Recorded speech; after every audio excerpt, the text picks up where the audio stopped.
નમસ્કાર. એસપીપી ભારત ન્યૂઝમાં આપનું હાર્દિક સ્વાગત છે. હું છું આપની એન્કર સ્વીટી દેસાઈ. નવસારી જિલ્લાના જલાલપુર તાલુકાના પોસરા ગામના પંચવટી ફળિયામાં ખોડિયાર માતાજીના 13મા પાટોત્સવનું ભવ્ય આયોજન શ્રદ્ધાભાવે સંપન્ન થયું છે.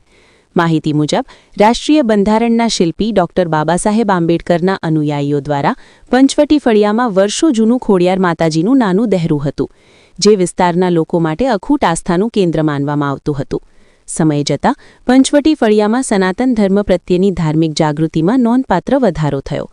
સ્થાનિક યુવાનો શિક્ષિત, નિર્વ્યસની, સંસ્કારી અને આર્થિક રીતે સશક્ત બનતા તેમાંમાં એકતા ઊભી થઈ અને આ એકતાના બળે જૂના દહેરાના સ્થાને ભવ્ય મંદિર નિર્માણ કરવાની પ્રેરણા મળી.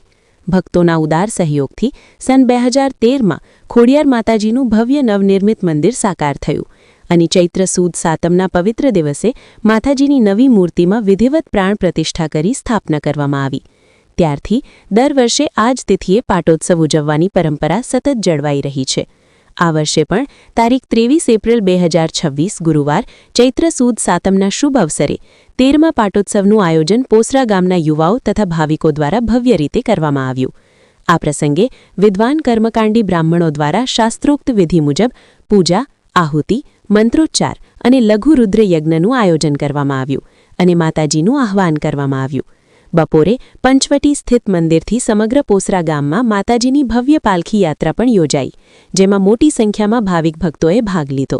સાંજના સમયે ભાવિકોના ઉદાર દાનથી મહાપ્રસાદનું વિતરણ કરવામાં આવ્યું અને રાત્રે લોક ડાયરાનું આયોજન પણ શ્રદ્ધાભાવે કરવામાં આવ્યું છે.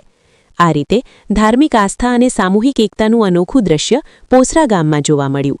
પોસરાથી બ્યુરો ચીફ ગુણવંત દેસાઈ અને વરિષ્ઠ પત્રકાર હરીશ નાયકના રિપોર્ટ સાથે હું સ્વીટી દેસાઈ, એસપીપી ભારત ન્યૂઝ.